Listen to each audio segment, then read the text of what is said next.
What's up, YouTube? Welcome back to another video with the Sniper Red Stackers, and today we have another deck profile for you. Right now, our player Lewis just went. How far did you go, Lewis?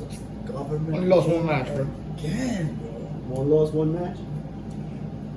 All right, then yeah, and he went sixth in his fifth or sixth. I got 6. You got 6th place in the low. We all got the same record, but they gave me 6 because it was by last names. But he's also top of this deck. He's also top of this deck before. Not my fault. Alright, so let's get started. Well, last time before the Malice, I was playing this deck and I got second place. Well, I changed something from before. Last time I was playing, I think it was 4 Minomons and 1 Argomon, but I switched it because since the Digisorption helps out a lot, the Argomon, especially when I like make a Ceresmon early or a Blossomon, getting the extra memory does help starting off, and even later on in game as well.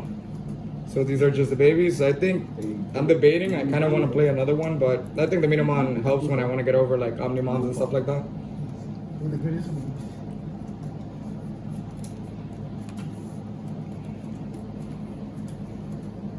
So for the rookies, it's 1 Tentamon. I decreased it since our locals, there's been less rookie rush, so it really has not done much for me anymore.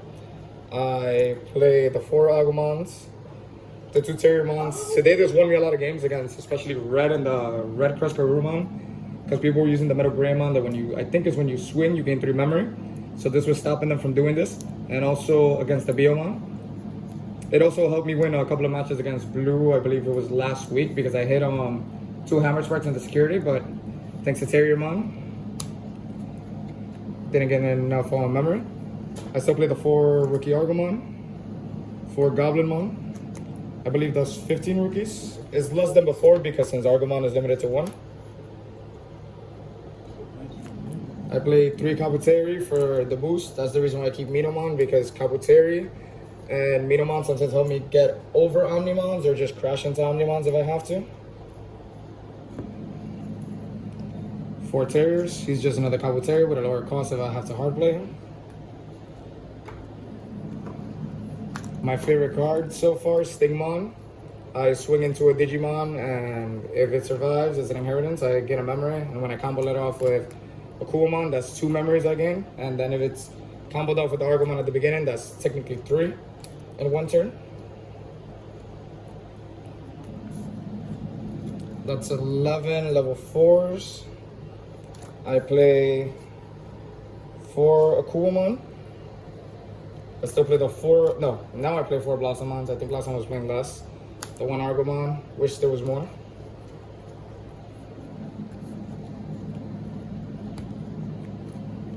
Bancho Stigmon, the 1 of. My MVP, Ceresmon.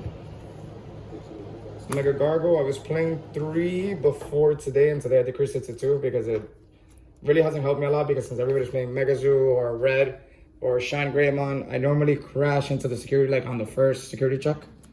So that's also why I also added why I'm playing now 4 and 3 to get that boost to help them out, and along with the Minomon if I'm gonna swing out a Digimon.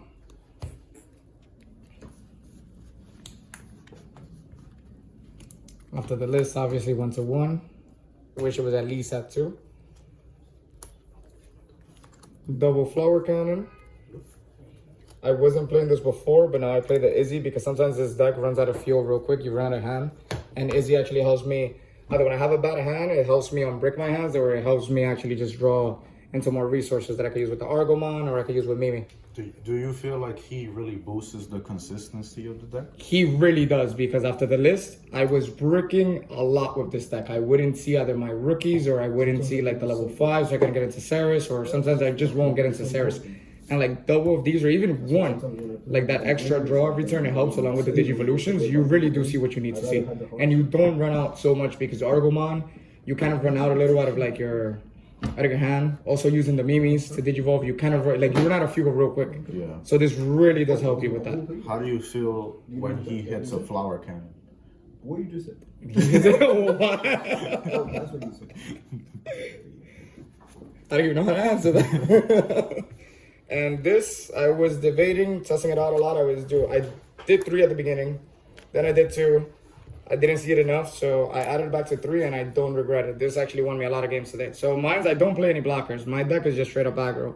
So that's the reason why I play the Izzy to see the cards that I need to see. And that's also the reason why I play the 3 Mimis and the 15 rookies. Yeah. We see a lot of lists playing 2 Mimi. Do you feel like 3 is the correct number to play? Well, I guess it depends on what you draw, because everybody's luck is different. Everybody draws differently. You can say I'm the brick god, so I brick like crazy.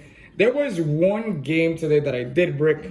The beginning, I had like 3 Mimis, 1 rookie, and 1 mega. But that was like literally out of what? It was 4 rounds today? Yeah, just 4 rounds. That was one game out of 4 rounds. And if I play, let's say, 2 games in each round, that's, what is that? That's 8 games? Yeah. So out of 8 games, I only literally bricked this once. So it wasn't that bad. And like sometimes, like when I was playing 2, I wouldn't see this until like it was my last securities check, or I would draw into a like late game and I needed to do something else, so I didn't get to activate it. But seeing it early, along with the Izzy, like especially when like if you're playing Megazoo and they give you all that memory, it really helps you out a lot, especially against Megazoo, because Megazoo has given me like 9. I already have like pretty much a board set up. Yeah. And I'll just go play one of the Mimis, play another one, move up, and I could actually swing for game. Yeah, having 2 Mimi, I feel like it's really good having them both on board. Creates a lot of aggression for the opposite player. Yeah, that's why I don't play any blockers. Like mine's is because of Sean, like you play blockers, Sean's just gonna look at it like, oh yeah, I'm just gonna blow up the nice field you have there. Yeah. Could you tell us why you don't play any blockers? Shine is one of them. I also, red is too aggressive, so it's like you play a blocker, it's just gonna get destroyed. Like the blockers in this deck are like what, the Ceresmon? Ceresmon is already like an ultimate, so like you'd want to go into your mega, and sometimes when I was playing Ceresmon and I was playing Woodbound, I would use them to just digivolve, so I never use them to block. I know that I'm like, damn, I need to get into my Ceresmon as fast as possible. So it's like if I had the Ceresmon or the thing, I would hesitate to make the Ceresmon, and I would go for something else, or I digivolve on top of them. So I'm like, what's the point of that? I'm not getting any, I'm not like capitalizing on it, so I'm like, I would just rather play this guy. Yeah. The memory boost with him, especially when he's comboed with this guy and like Argomon, it's really good. So I'm like, why play? I was the same cost, actually has an inheritance, so I'm benefiting more out of it. Then also I think Ceremon's a hard play is like 8. Sometimes a lot of games, when they gave me a lot of memory, I would hard play this for 7 and then just make the Ceresmon next turn. Do you feel like you miss blockers sometimes, or you feel like the deck on full aggression is the way to go? I think on full aggression is like, it's been good for me, at least, because it's like, when most decks, like when you put all that pressure, especially right now, it's like, you really get like through the entire security stack in one shot. Yeah. Like I've set up my board, destroyed like little by little, I've been destroying with Ceresmon, like, you know, you rest their Digimon, you just swing over it, and then when you have like your whole board set up that you have 6 Digimons, you can literally just kill the whole thing. Which is not very hard to do it by like turn 3. Sometimes even if you got a really good hand, turn 2, or depending on how much memory you get. Do you feel like you make any changes to the list? You feel like it's pretty good? I'll keep testing it. Like right now, I don't see anything I would take out. I wanted to play the 3rd flower kind of maybe so I could be in the security, but I don't think I would change anything. Maybe if I do change anything, it would be to add one more of level 4. Yeah. Like I guess another Kabuterimon. But I don't have the space for it because the space is really tight because of all the tamers and the flower cannon and this guy. So it's kind of really tight. And one last question. Do you feel like the ban list has really affected the deck in any way? Do you feel like it's... The ban list really did slow down the deck because resolving this almost every game before the ban list was really good. You didn't need this. You didn't even need sometimes a 3rd Mimi. Or you could have used the 3rd Mimi because the 3rd Mimi with that, it was like you most likely, if you activated, if you resolved that, you won. Yeah. If you resolved it once, you most likely won the game. You were going to win that game. Now it's like you barely see it, or when you see it, I brick it. Like sometimes I'll have like a rookie and a mega, and you know, like, what am I supposed to use this for? Yeah. All right. That's cool.